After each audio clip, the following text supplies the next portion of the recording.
One of the hardest things to do when you start a business is to find clients. To find clients that are A, willing to pay, B, excited to work with you, and C, you want to do the work they need. So today is part of the Rebel Entrepreneur Coaching Series, and let's get straight into this.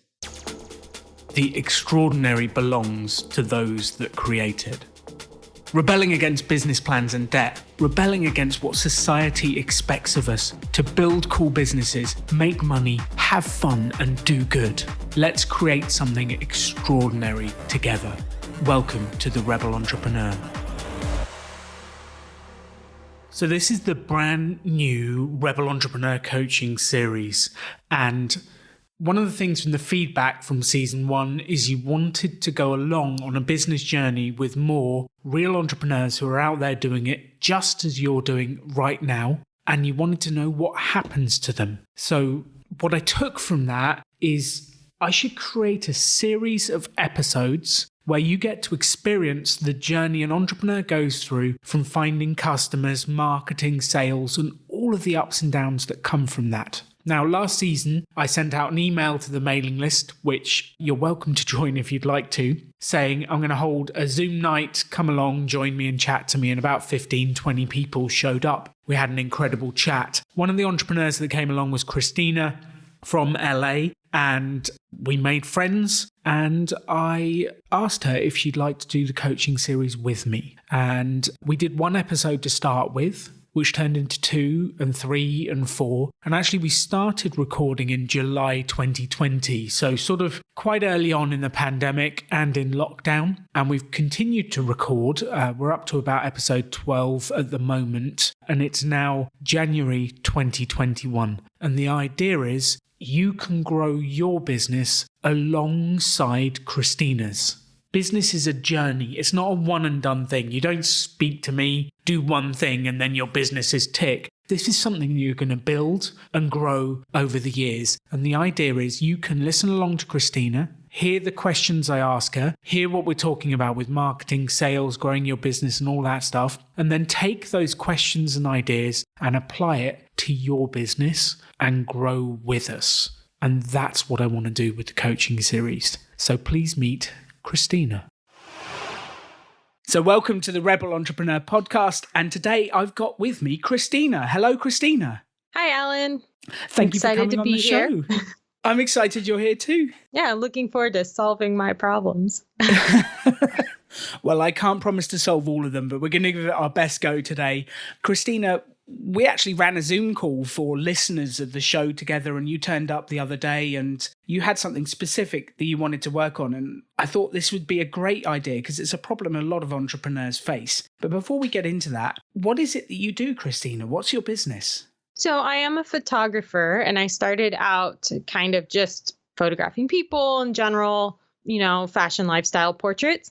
And it's really grown into a lot more of content creation for businesses, for brands. I do a lot of product and cocktail food photography specifically, especially during the start of COVID. I am not shooting people, and I can shoot in my home studio, and people can send me things or send me a recipe. I can recreate it and get that out in a timely manner. So my dream, kind of where I want to go eventually, and I already have some people I work with as far as WordPress development and social media support, is to build a full agency that's able to kind of handle that full online content creation and online support scope and pay creatives working for me, just pay creative people accordingly to their worth, which I think doesn't happen a lot.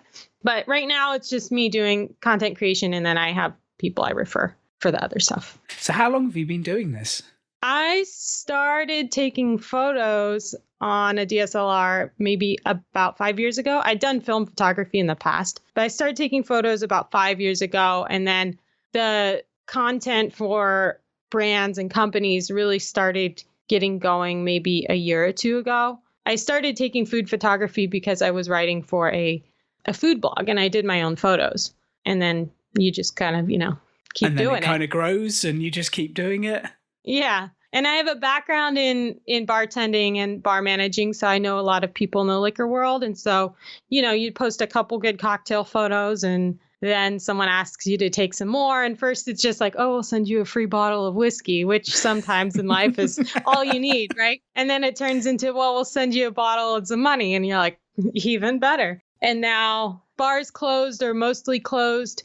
Alcohol is still selling. So those companies still have budgets, but they don't have any events and they don't have anywhere to go take content photos. So that's been my main avenue right now.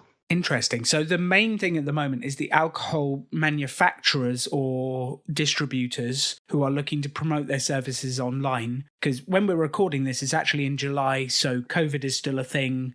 Lockdown is kind of a thing. Depends where you are and how seriously you're taking it. But let's not discuss that. So your main thing is you're producing that content for those businesses. Yes. Cool. So what's the biggest challenge you've got at the moment with your business? Because it sounds like you started it in your spare time. You've been going a year or so, and now it's become more of a full-time thing. What's the biggest challenge that's facing you? It's overall finding clients that are outside of the people I already know. And that is like, where do you look for them? Who do you reach out to? Because you look them up online and there's a general info email, like, do I write to that, or do I try to find their PR company, or am I on LinkedIn, or am I reading all these articles that tell me about Facebook advertising? And that sounds scary and expensive, So I think it's the where. And then I personally get overwhelmed with all of that. And then I don't do anything. And then I tell myself, oh, well, I'll find 5 people or 5 companies a day to reach out to. And then I don't do that. And then I just spiral. Or, you do kind of get on a schedule and you reach out to some people. And after a few days, you haven't heard anything from anyone. And then you're just like, well, no one wants me. And so you stop again. So, oh, Christina, I think I know, it's so sad, right? No, it's true. I've been through it. That's why I'm going, it's because it's like, I've been through this. I know exactly what you're going through. I remember in the early days of Pop-Up, having to make the calls from home to reach the clients, and I'd send a bunch of emails and then I'd make a few calls. No one would reply. I'd get a bit depressed. I'd sit on the couch and probably watch 4 or 5 movies to try and get over it. And then it took me a while to muster up the energy to have another go. And it can be painful. Yeah, it really can. And then you're like, well, I can do all these things. Or I have a portfolio, but then it's like, well, no one's paying me. I'm just sitting here. So we need someone to pay. We need to get some cash. Yeah. We definitely need to get some paying clients. So let's think about this. At the moment, you're doing some work in food and beverage, mainly in beverage, correct? Or yeah. Yeah. And what's the main thing? Who's your favorite client currently? Who pays you and you love working with and they love you? Right now, probably a liquor company based out of Italy, actually. But I'm connected with one of their national ambassadors here in the US. Cool. So they love your work. You're producing work for them. It's going out on their social media channels and it's producing the results they want and giving the look they want. Yes. Awesome. And I did a project for them earlier in the summer, and then they came back and said, oh, we have this new release of this product and we want to have content for our brand ambassadors to be able to share out. And so what is your quote for this thing? And I was like, oh, here's a big number. I was like scared that I overdid it, but I was like, we can always go down, right? Yes. I got to stop being scared of losing the thing just because of a number. And so they said yes. And so, it's been a good relationship as far as that. Fantastic. So I guess the question therein is, if they're a good client, they love your work, they're paying well, you're enjoying it, and it's working well, let's find more of the same variety of clients. So are they high-end in the liquor market? Are they mid-range? Are they cheap alcohol that we see people drink in brown bags in the street? Like, where are they? No, I'd say mid-range. Mid-range. Yeah. So that actually probably gives us a whole bunch of companies that are in a similar marketplace that we can go and speak to. Yes, definitely. Have you made a list of those companies? No, I have not.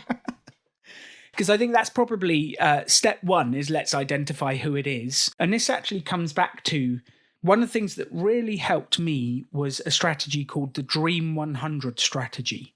And it's based on a book. The guy's name was Chet Holmes, and the book is The Ultimate Sales Machine. And it's a really great idea. But you identify 100 companies that you think, I would love to work with those companies. These are my dream companies. And then you put in place a plan or a strategy to go after them. And the reason we go for the dream companies is what I've tended to find in my career is actually if you go for the dream company, there's quite often less competition because when people start businesses, they're told to be reasonable. Like you're just starting out, be reasonable, go for the small ones. And that's what everyone is doing. So there's more competition sometimes for the small ones than there is the dream clients. When I started my training business, I was a little bit unreasonable and I went for all the biggest companies and I managed to land Microsoft and Pepsi. And that was who I delivered my training courses for in the early days. And I was very lucky to get them. I mean, I did the hustle, but I was also very lucky. Yeah. So I would suggest we need to identify who those dream people are and then come up with a way of getting their attention. Now, how I did this the first time was I would write them a letter in a padded envelope, kind of like a jiffy bag type thing. And the letter I would put inside a plastic dinosaur, like a toy dinosaur. And the letter would say something like, are your presentations driving your business extinct? Do your customers ask, do you think he saw us after your presentations? And it was possibly the worst jokes in the history of mankind. And I sent this letter and then I would ring people up afterwards and say, hi, I'm Alan. I sent you the dinosaur. They would at least remember me. Yeah. And some of them would go, what are you talking about? This is rubbish. We don't want to talk to you. And some of them would get the humor and someone would like it. And it led all sorts of different places. And I remember specifically ringing up the director of learning at Johnson & Johnson. And I rung up and said, hi, I'm Alan. I sent you the dinosaur. And she said, I've been waiting for you to call. And I'm like, what have I done? And it turns out her staff called her the old dinosaur because of her antiquated methods. Oh, man. And that she was like, I need to talk to you. Come in. I don't know how you knew to send me a dinosaur, but come in. And it is incredible. If you do something that makes you stand out and really grabs attention, well, you know this is what you do on social media. You need to stand out and grab attention. It's exactly the same thing. We need to identify the clients and the people, work out who it is, and then do something to stand out and then get them on the phone and say, here's what I can do. And then we need to close them. Now, this sounds quite easy, but there's a lot to it, including having the confidence to make the calls and following through the process, doing it regularly. But that's kind of the main concept of the Dream 100 is finding those dream clients and going after them systematically. Yeah. How does it sound to you? It sounds good. And also, I think one of the other struggles with the small clients is that they might have a budget for like a one-time or sometimes thing. And really what I want to do is I want a monthly retainer. I want to be with those clients that need constant content and want to, every month, here's like kind of a shot list. This is what we want. And I think those dream companies also probably have the actual budget for that. Yes, they definitely have budget for it. That's what they need to do is they need to get that message out there. Absolutely. So have you tried any customers so far that haven't had the money? Have you tried anywhere that hasn't worked? Yeah, I've worked with some kind of local bars and restaurants and some very small brands, some very small like local distillers or smaller distillers. And they might have the budget for a one-time thing for a launch or for just kind of some content to stretch over a period of months, but they don't really, you can't depend on it. You might do something for them and they're like, oh, it's really great. We love it. And then 6 months later, they're still kind of slowly posting some of those photos and they're like, oh, we don't have the money right now. So I think that's another issue with going after the people that you feel are attainable and that you feel I'm like, oh, I'm just me. I'm just this small person. And so you go after people I think you feel are in the same range. And then they are also just small whatevers. They're not going to be able for you to like base your business off as a client. There's a couple of things you said there. One is, I think you're absolutely right. Some of the smaller clients, I mean, if you take my podcast, I did a photo shoot for the content at the start, and I structured it so that we could get 25 photos in a day. We did the one photo shoot, they were edited, and then I've got enough for 6 months photos. And then I'd do it again in 6 months' time. And you need a lot of those clients if you're going to be doing those smaller ones, which you can do. You can absolutely do that. You just need a lot more clients. And I realized right in the early days, I did an open workshop. And what that means is I sort of put on a workshop, set the date, and then advertised it to small businesses. And I was trying to get small business owners to come along and learn networking was the subject. And I realized to fill a course of 10 people, I had to make 10 sales to earn the money for one course. And then I landed Microsoft and I sold to that customer once. And they had enough staff to fill 10 to 15 courses a year every year. So I was selling once and then getting repeat business over the years. That worked brilliantly for me growing my business. So I would suggest, let's start there and see if it's a viable marketplace for you. It might not be, but what's the only way to know? Yeah, I mean, I've tried the other way, so let's let's go big. Let's go after the dream clients. Also, going back to like the creative outreach with the dinosaur, how do you feel? Because I've always felt that like the email is very tricky because people just get constant emails. They're like, oh, especially when you're using like a professional suite, whether it's Microsoft or Google, like it will be like, oh, this is from, out of the organization. Like, I feel like you're fighting a lot of factors. So there's also phone. I also feel like sometimes it's hard to get a hold of people on the phone, especially if you're just calling kind of a number you found. Maybe these days it's easier because everyone's just sitting around with nothing to do. The benefit of lockdown. Yeah. Do you feel like mail and like sending things by mail is still, would you still go that route, or do you have a favorite way of outreach? Well, I think times are changing with COVID. Before COVID, people went to offices and they sat in offices and you could mail them stuff at the company office and they would get it. It's slightly more difficult now because no one's really going into the offices, although this advice might change by the end of 2020 or by the start of 2021. It's quite difficult to predict. What we need to do is get something in front of someone and make it stand out and then get them to take action. And the reason I sent post in the post was because people don't get very much of that anymore. Right. And they definitely don't get dinosaurs in the post like that. Just when was the last time you received a dinosaur through your door, Christina? I'm going to have to say never. I was a little bit worried for a second you had one last week. But it's doing that thing that makes you stand out. Now, whether we do it by email, whether we do it by that, I do think if you're selling business to business, there is no more powerful tool than the telephone. Okay. But people still need to see something. And what tends to happen is you might send them an email and then you ring them and leave a voicemail that says, I've sent you an email about this subject, because they don't often answer the phone, but you leave the voicemail and you find if you leave the voicemail, they'll reply to the email. And that's the prompt to get them to do it. Whereas they might just ignore the email. And actually, it might take you 5, 6, 7 attempts to get through. Part of that Dream 100 campaign was setting out a series of things you would do once every 2 weeks or once a month that would get you in front of that client. So one example of that, I was trying to get in front of Allianz Insurance, who are a giant German insurance company. I wanted to sell training to them, and I sent them a letter with a dinosaur and then left a voicemail and heard nothing. Do you think I just gave up?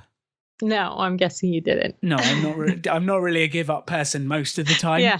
So then I sent them another one with a mini flashlight, and it was like shining the spotlight on what your business is doing. And there was some other really bad jokes, like, please excuse past Alan for how bad his jokes were. Then I sent him another one with a fishing rod, and I sent him another one. And it was like 4 times 4 phone calls. And on the 4th phone call, I got through to him and said, "Hi, I'm Alan. I've sent you these things." And he just said, "You're persistent, aren't you?" And I was like, Yeah. I felt like it was a compliment at the time. I'm not sure. But I said, "Yes, I am persistent. I really think I've got something that could help." And he said, "You better come in and see me." So I drove to Guildford where their offices are. I went in, and as I arrived into his office, he had each one of my letters individually laid out on his desk with the small toy on top of it. That's amazing. The first thing he said to me was, "Do you mind if I give these to my kids?"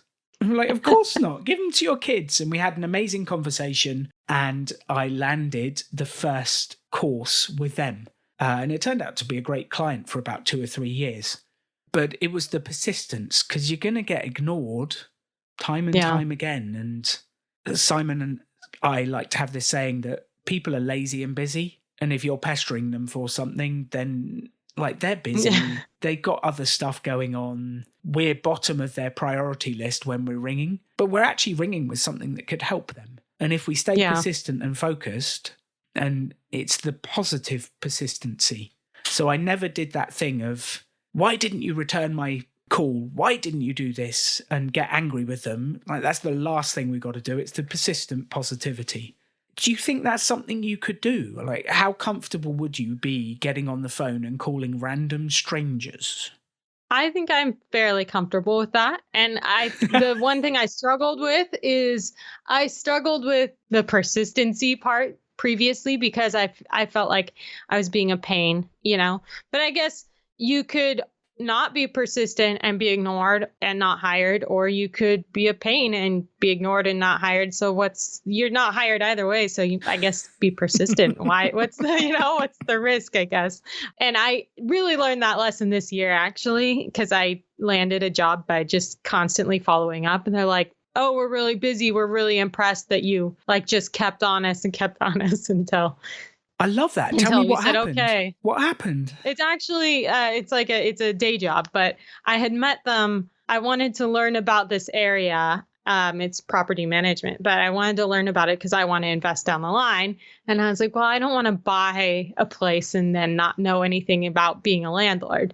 So I was like, well, maybe if I work part-time in this field, I'll learn a lot. And so I went to their seminars when you were still able to have in-person things. And I just kept going and introduced myself and sent a resume and kept emailing back every 2 weeks until they're like, "Oh, okay, we have a moment, like come into the office and meet." And so, then they hired me and it worked out well and I still work for them. I love that. And that's exactly right. And what you've done there is persistency in a positive way, because you can do persistency in a painful way. Like, kids have not learnt how to do persistency well. They actually do it very effectively, but not in a nice way. Because if they want an ice cream, what do? Yeah. It's like, "Give me an ice cream, They give me an ice whine cream, and give me an ice cry. cream, give me an ice cream, give me an ice cream." They do not let up.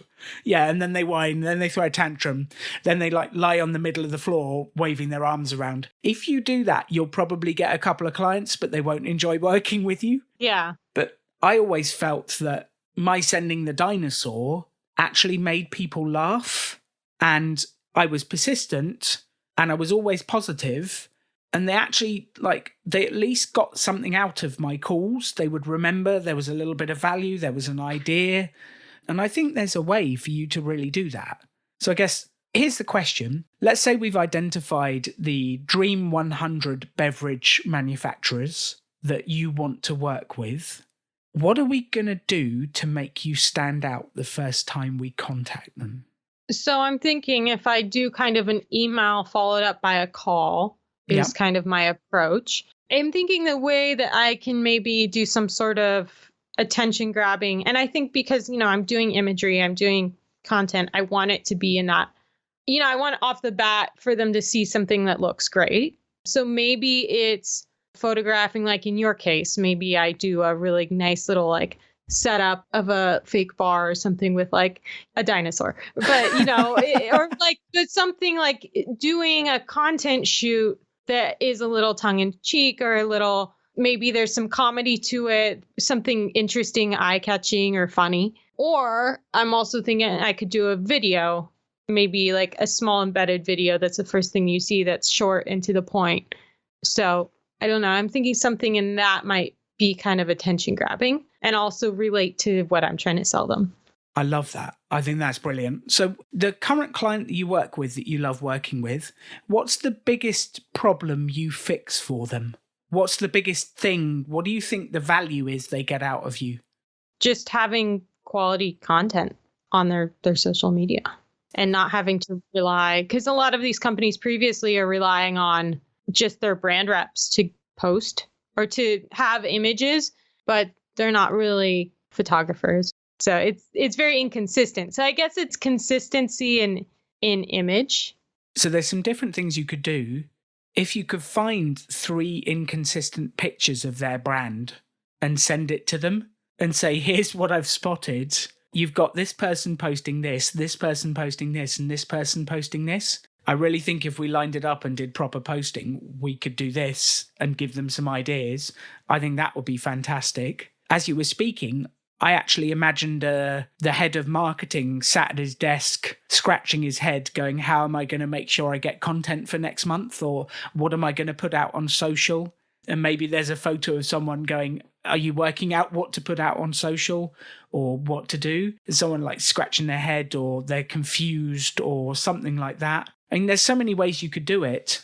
Maybe we could do a dinosaur with, is your content strategy from the Jurassic Age? And there's a dinosaur sipping a cocktail or something.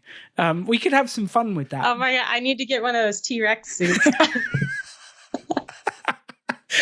We'll put you in the T-Rex suit. I'll just do a photo shoot with a martini. Oh. Yeah, but it's doing something that catches their attention and then ringing them. And the one thing I would say that I have noticed is that people get all excited about sending these things. They send them and they never do the follow-up call.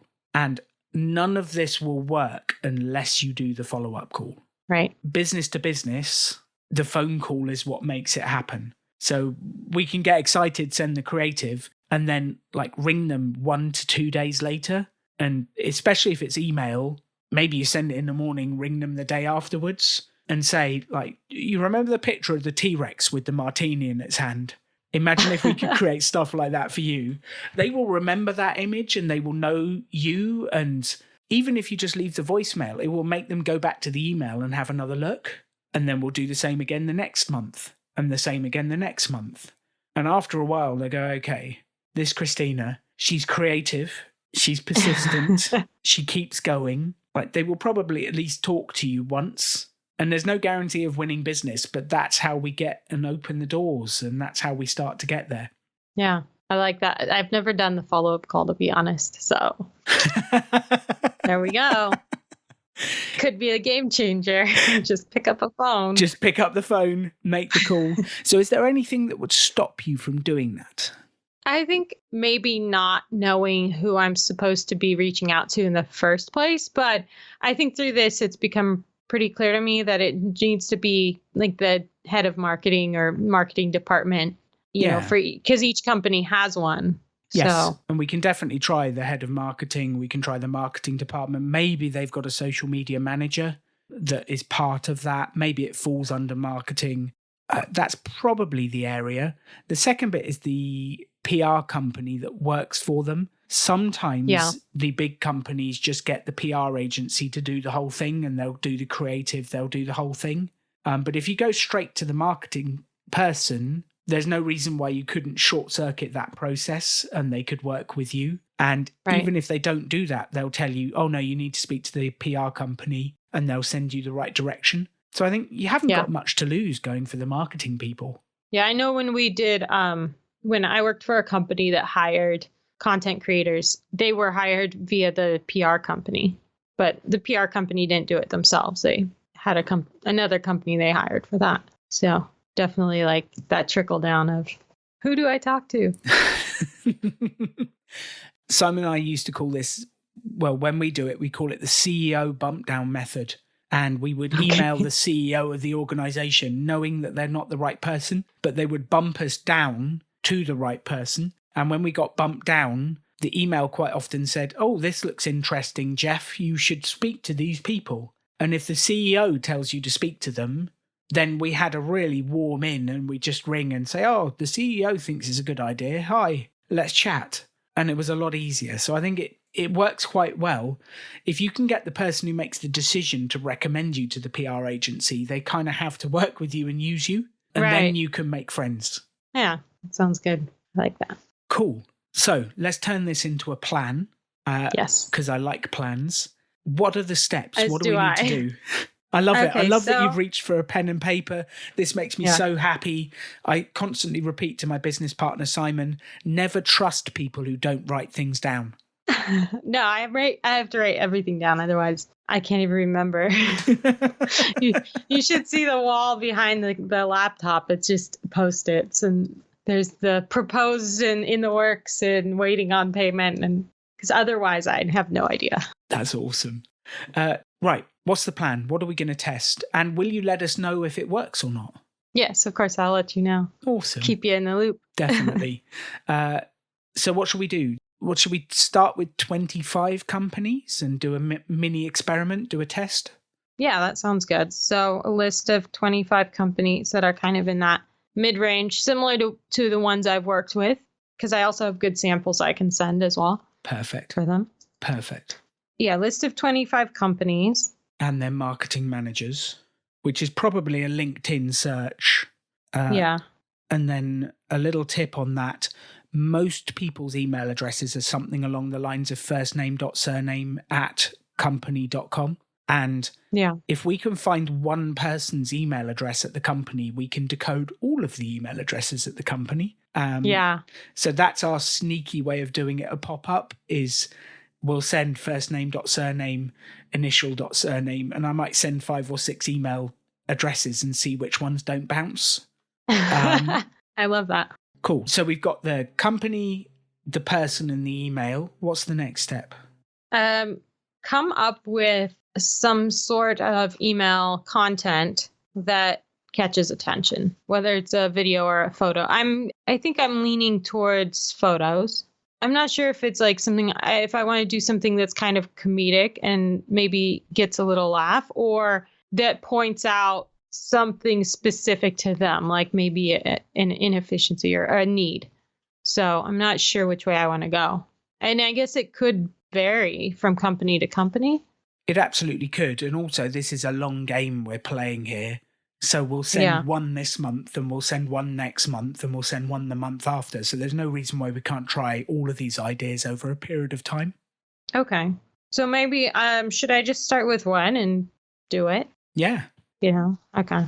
Create an idea. I love the question tone in your voice. Should I start with one? Yeah, I mean, I think it's, and this is the thing with the whole like find your niche is you're like, but I could do everything, but it's like, no, okay, I'll just do one thing. You could do everything, just not all at once.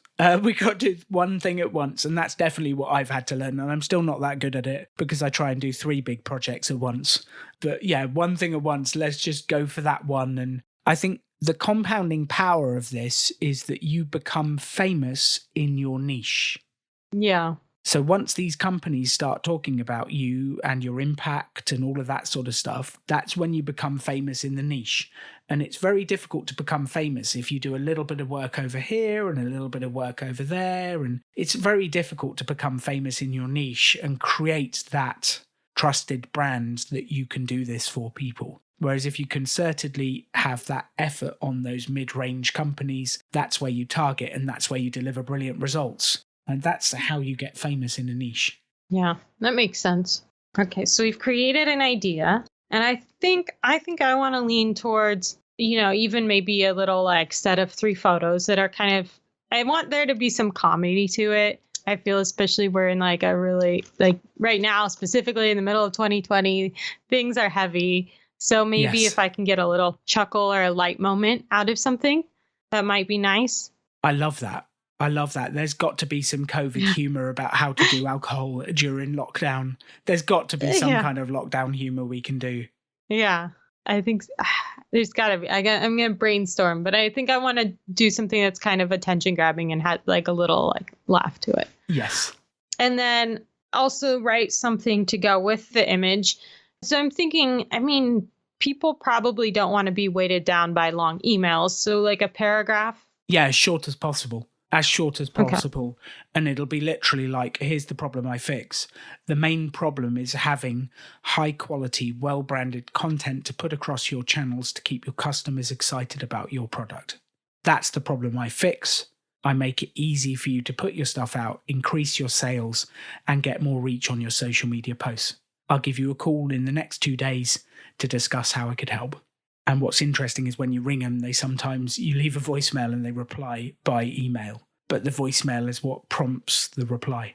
Okay, so do that. And then I will send the email to the email address or addresses.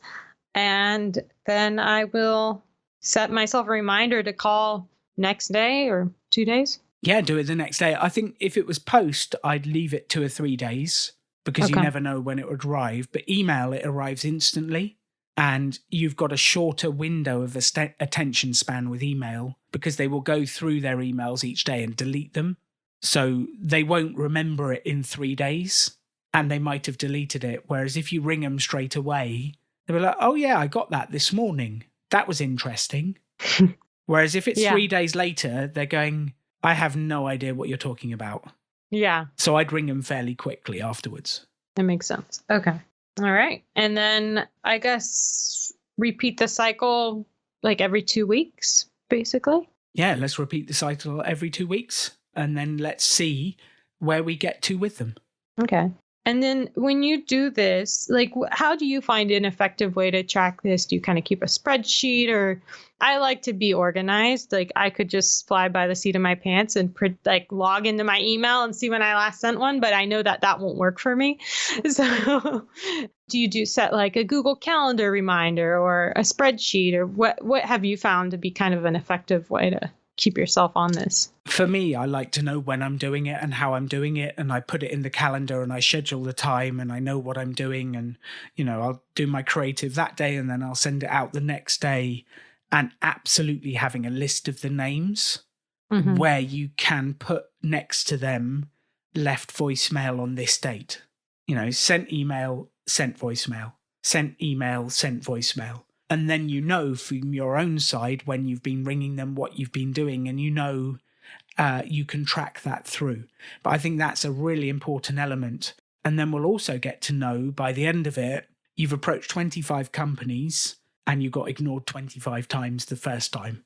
The second time, 3 replied. The third time, 1 replied. The fourth time, 5 replied. And then we sort of get to know what the level of effort and marketing you have to do is to find customers. And that's when you really start to understand your business. But absolutely, I would track it with a spreadsheet, or I'm a bit of a geek. I use Microsoft OneNote and list stuff out in there. But use whatever tool you want, Evernote, an Excel spreadsheet, a Google Sheet. It doesn't really matter. It's just, I love that. Let's get geeky, Christina, and let's track it. I love it. Okay. I think that's a pretty solid plan then. I think it's a really good plan. Yeah. Let's set a date, you and I. Okay. And let's Skype in. How long do you want to do it? Like 2 weeks? Yeah. 2 weeks to have the first round out. Yeah, first round out. And then we can follow up and you can tell me how the calls went and what happened and all of that stuff. How does that sound? That sounds great. Awesome.